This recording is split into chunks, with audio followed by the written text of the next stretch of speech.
Hey everyone, it's Lexi. So in today's video, I'll be sharing with you a kind of book haul. So these are books that I purchased from like the last half of 2025. So I'm finally getting around to doing it. But I feel like 2025 was the year of like a lot of publications. There was, I feel like a couple every single month. So that's why a lot of this haul is a lot bigger than what I anticipate the hauls in 2026 to be.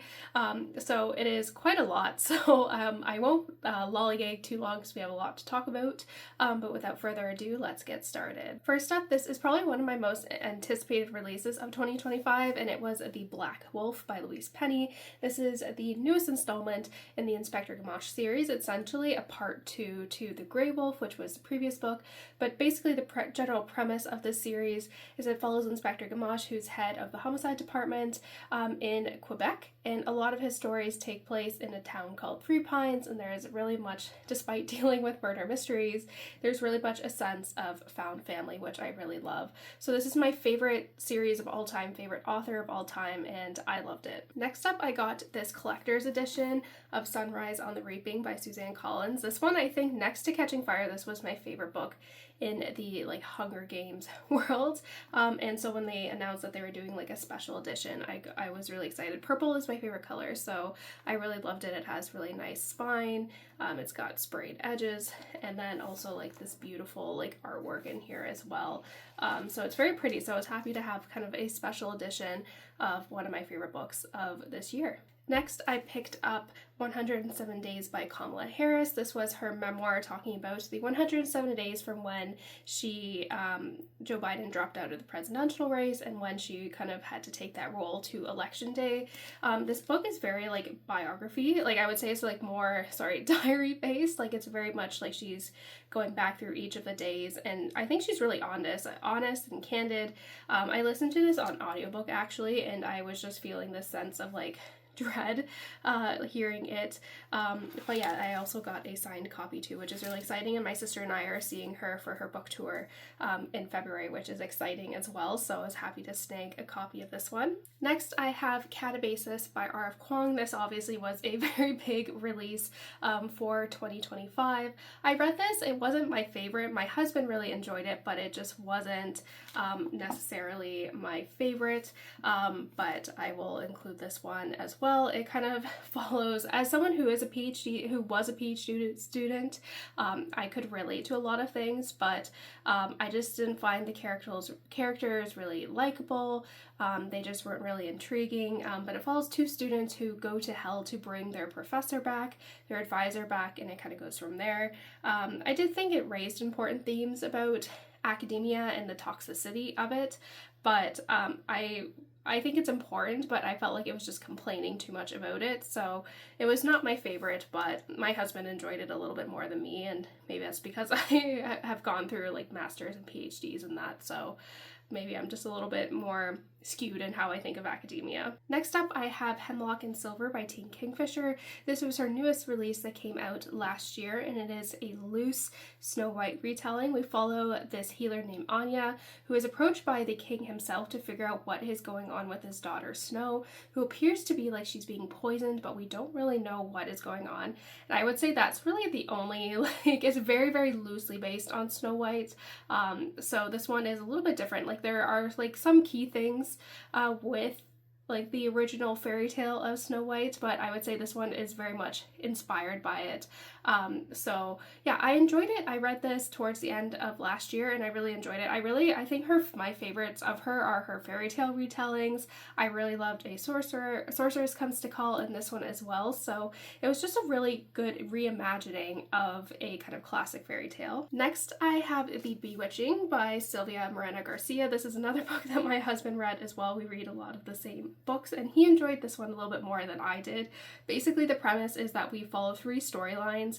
One where someone is growing up in Mexico, like 60 years ago, where there is this kind of creature that is killing members of her family.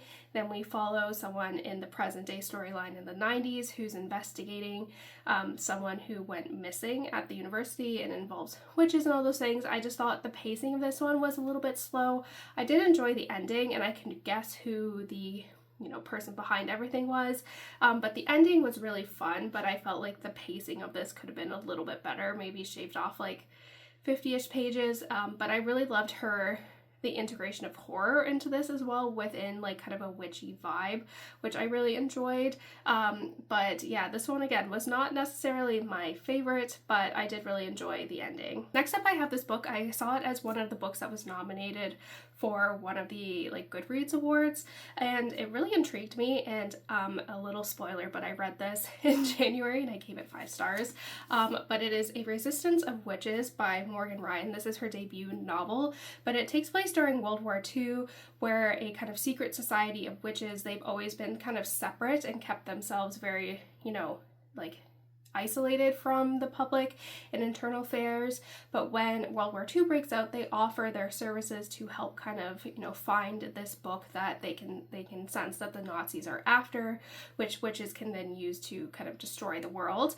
And it goes from there. This book was super suspenseful. It really combined my 2 favorite genres, which are like historical fictions and fantasy. I was just floored with this book. It was really, emotional. It was really spectacular. So I really enjoyed this one. Like I said, and you'll hear me talk more about it in my wrap up, but yeah, this book was amazing, and for a debut, like, it was really fantastic. Next up, I got this huge book, which is The Look by Michelle Obama. This is her newest release, where she's talking about how when she, became the first lady, no one really knew who she was, and how she didn't have a lot of control of what the press was talking about, how she looked, her arms, all these things. And so she decided to kind of use how she presented herself, but her clothing, all these things, her hair choices, makeup, everything, to bring, light to important topics and themes, and, supporting minority women, like fashion designers, all these things. So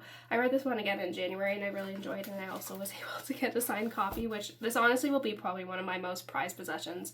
I love Michelle Obama, so I was really excited for this one. And yeah, I read it in a day. Like, it's quite, despite how big, it's just mostly, I would say there's writing in it, but it's mostly pictures. But like I said, I really enjoyed this one. Next, I got this stunning edition of Still Life by Louise. Like I said, the Inspector Mosh series is my favorite of all time, and for the 20th anniversary of the first book coming out, they came out with this like beautiful special edition with this beautiful stunning cover and these sprayed edges, which are very similar to the kind of designs that they use in the books within the series. And there's this beautiful like painting in here of 3 pines, and also you get like the 3 pines there as well. Like I said, this is my favorite series, and when they announced that they would be releasing a really like special edition, I was like, oh my goodness, I need to have this. This is my favorite series, so I'm glad to kind of display this on my shelf. I picked up the newest installment in the Thursday Murder Club by Richard Osman.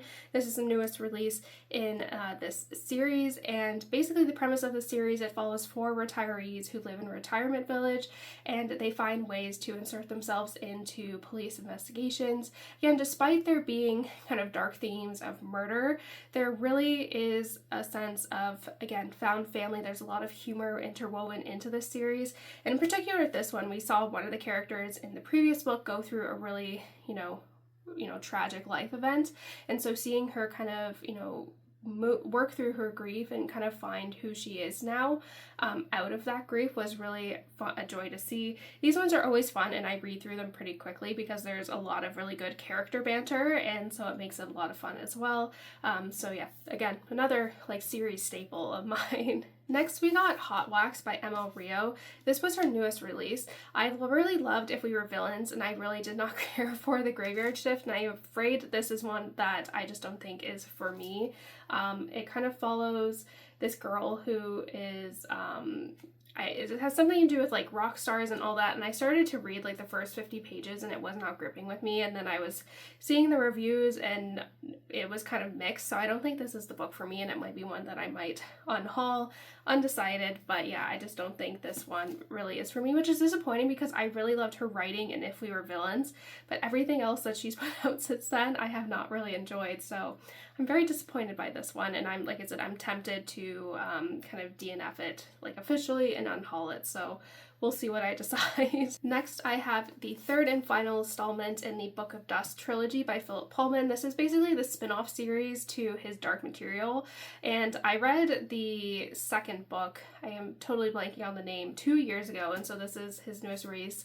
My husband has read this one and he thought it was like a good conclusion to the series, but this kind of follows Lyra as she's like a teenager, still dealing with the events of the original trilogy, and I won't spoil too much, but this kind of concludes it.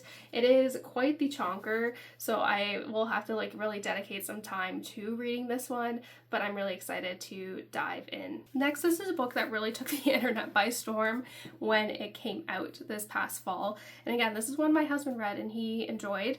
It is Alchemised by Senlin Yu. I know this is kind of loosely based off of Harry Potter and a Hermione kind of retelling. My husband told me that it is like quite graphic and dark despite it being kind of advertised as like this romantasy. So I'm very curious to see what I think of this one. It is so big, and especially towards the end of last year I was really prioritizing shorter books so I could get to my reading goal. So I definitely want to kind of really like sit down and really focus on this one where I'm not like worried about my year-end goal at the end of the year. So it is, I'm like interested to see what I think, especially this one. Like my husband said he was like surprised at how like dark and graphic it was. So I'm very curious to see what I feel about this one. And like I said, I heard people talking about this for weeks and now I don't hear anyone talking about it. So I'm very interested to see what I think. So this is one that I picked up because I do like this author and I've read a few of her books and really have enjoyed them, and also the cover is really pretty, and it is The Lies They Told by Ellen Marie Wiseman. This one just seems really interesting, but it says when Lena, a young unwed mother, sees immigrant families being forcibly separated on Ellis Island, she vows not to let the officers take her 2-year-old daughter. But the inspection process is more rigorous than she imagined, and she is separated from her mother and teenage brother, who are labeled burdens to society, denied entry, and deported back to Germany. Now alone, but determined to give her daughter a better life, after years of living in poverty and near starvation, she finds herself facing a future unlike anything she ever envisioned. Silas, a widowed family relative, reluctantly brings Lena and her daughter to his withered cabin in Virginia's Blue Mountains to care for his family and children, or his home and children. Through the hills around Wolf Hollow remind Lee of her hometown, she struggles to adjust. Where she is stunned to learn the children in her care have been taught to hide when the sheriff comes around. And Lena meets her neighbors. She realizes the community is vibrant and tight-knit, but also senses growing unease. The state of Virginia is scheming to paint them as ignorant, immoral, and backward so that they can evict them from their land, seize children from parents, and deal with those possessing inferior genes. So I think this one is really interesting, especially with what is going on with America right now. I think it's incredibly important, like themes on immigration and being less than in a country. And again, it's really heartbreaking what is going on with Minnesota and everything like that. So I think it's really important that we learn from history, because these themes throughout human history are just repeating themselves and we aren't really moving forward. So I think it's important to kind of shed light on kind of these issues. Next, I have a book that I'm really excited about, and is The House Saphir by Marissa Meyer. I really loved her Lunar Chronicles and her like Gilded duology and like the superhero series as well. So this is her newest release and it just seems really intriguing to me.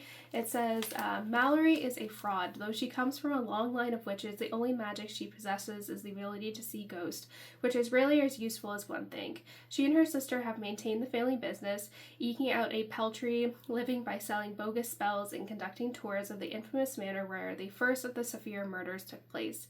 Mallory is a self-proclaimed expert on Count Bastien Saphir, otherwise known as Monsieur Le Bleu.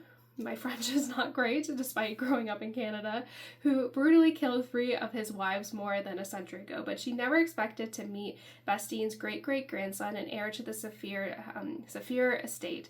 Armand is handsome, wealthy, and gullible, the perfect mark. When he offers Mallory a large sum of money to rid his ancestral home of Le Bleu's ghost, she cannot resist. A paid vacation at Armand's country manor, It's practically a dream come true, never mind the ghost of murdered wives and the monsters that are common as household pests. But when murder again comes to the House Saphir, Mallory finds herself at the center of the investigation, and she is almost certain the killer is mortal. If she has any hope of cashing in on the payment she was promised, she has to solve the murder and banish the ghost while upholding the illusion of witchcraft. This one just seems really interesting and something a little bit different than what she's done, so I am really excited to dive into this one as well. Next, I have the final book in the Bristol Keats duology by Mary E. Pearson, and it is The Last Wish of Bristol Keats. This follows this girl who, her parents have both, died, and she ends up getting brought to this fae world, and it kind of goes from there. I think it's best not knowing too much, but this is the end to the duology. I'm very curious because I really love her Kiss of Deception trilogy, the Remnant Chronicles is one of my favorite, but I am just concerned that, because the first one of this one I didn't enjoy as much, but I was interested enough to see how it ends. So I'm very curious to see if this kind of fixes some of the issues that I had. So we'll see. These next two books are ones that we picked up when I was in Stockholm for a conference, and so I always like to see if they have any translated work, and these are two that sounded really interesting. First up, I have Stolen by Anna Helene Lastradius. I'm sorry, my Swedish is not very good, but it says 9-year-old Elsa lives just north of the Arctic Circle. She and her family are Sami, Scandinavians, indigenous people, and make their living herding reindeer. One morning, Elsa witnesses a brutal crime. She recognizes the perpetrator but refuses to tell anyone, least of all the Swedish police force, about what she saw. A decade later, Elsa finds herself the target of the man she first encountered all their years before, and something inside her finally breaks. The guilt, fear, and anger she's been carrying since childhood come crashing over her like an avalanche and lead Elsa to a final catastrophic confrontation. Again, this one seems really interesting, so I'm, always interested to try translated works, especially that are kind of authors that are native to the countries I travel. So this one just really kind of intrigued me, and is soon to be a major Netflix film, so we'll see about that. And then I also have The Wolf and the Watchman by Nicholas Day. I think that's how you pronounce him, but it says the year is 1793 Stockholm. King Gustav of Sweden has been assassinated. Years of foreign wars have emptied the treasuries, and the realm is governed by a self-inserted elite, leaving its citizens to suffer. On the streets, malcontent and paranoia abound. A body is found in the city's swamp by a watchman, Mikkel, and the case is handed over to the investigator, Cecil, who is dying of consumption. Together, the unlikely duo become embroiled in a brutal world of gutter snipes and thieves, mercenaries and madams, and exposed to a city rotten with corruption beneath its power and painted veneer. So again, this one just sounded really interesting as well. My husband found this and he's like, I think you might like this one. So it's really interesting, especially having kind of visited Stockholm. I kind of have roughly idea of what the city looks like. So it's always interesting to kind of read books from that country. Next up, I have Ship of Magic by Robin Hobb. This is the first book in the Live Ship Traders trilogy. I read kind of the Assassins, the Farseer trilogy last year, and so I wanted to kind of continue on with this kind of world, because I know there's a lot of companion series within this kind of world that we're first introduced to. And this one, I don't really want to know anything about it. I just know it involves ships, obviously, so we will see. But yeah, I picked up the next book in the series as well, so I'm very curious to dive into this one. Next, I have The Hallmarked Man by Robert Galbraith. This is a book actually that I'm currently reading. My sister and I are huge fans of this series, and she read this not too long ago, and she's like, you need to read it so we can discuss. But this is the next book in the Cormoran Strike series, and it follows Robin and Strike, who are approached by this kind of woman who seems to be maybe suffering from some mental health issues, where she is for sure certain that this man who is found brutally murdered in a jeweler vault is her partner and father of her child, and it kind of goes from there. I really love this series, and again, if Robin and Strike don't end up together in this one, I'm gonna be really mad. But my sister said she really enjoyed it, so I'm excited to kind of dive in. I'm about a quarter of the way through so far, and so we'll see. This is one that I'm really excited to read because I really love this author's writing, and it is Wild Reverence by Rebecca Ross. This one, I'm just really excited. It just seems really intriguing, but it says, born in the firelit domain of the Underrealm, Matilda is the youngest goddess of her clan, blessed with humble messenger magic she uses to carry words and letters through the realms. But the gods will kill for power, and Matilda holds a secret she must hide from even her dearest allies. And there is a mortal who dreams of her, though they have never met in the waking world. 10 years ago, Vincent wrote to Matilda on the darkest night of his life, begging the goddess he befriended in dreams to help him. His request went unanswered, and Vincent became a hardened lord of the river who has long forgotten Matilda until she comes tumbling into his bedroom window with a letter for him. Matilda and Vincent are fated to find each other beyond dreams, but to rewrite the blood-soaked ways of the gods, Matilda will have to face something she fears even more than losing her magic, finally allowing herself to be loved. This one just seems really interesting and something a little bit unique and different, so I'm excited to pick this one up. And lastly, I have The Fallen and the Kiss of Dusk by Carissa Broadbent. This is the final book in her second duology in this world, which is the Shatterborn duet. I won't talk too much about the premise of this one because it's really connected to even the first one, but the first book in this companion series follows this human who is living in the vampire world, and she goes into this competition where if she wins, she can be granted a blessing by the goddess to grant any of her wishes. And it kind of goes from there. This kind of deals with some of the political fallout, and we follow another character that's kind of like a side character in this one. So I'm very interested. The last book in this, first book in this duology ended on such a big cliffhanger, so I'm very curious to see how this pans out, in the future. So that's it, guys. Thank you so much for watching. I hope you enjoyed this video. Let me know in the comments below what some of the books that you purchased kind of the last half of 2025 were and all of that fun stuff. But yeah, thank you guys so much for watching. Don't forget to give this video a thumbs up, and I will see you guys next time. Bye, guys.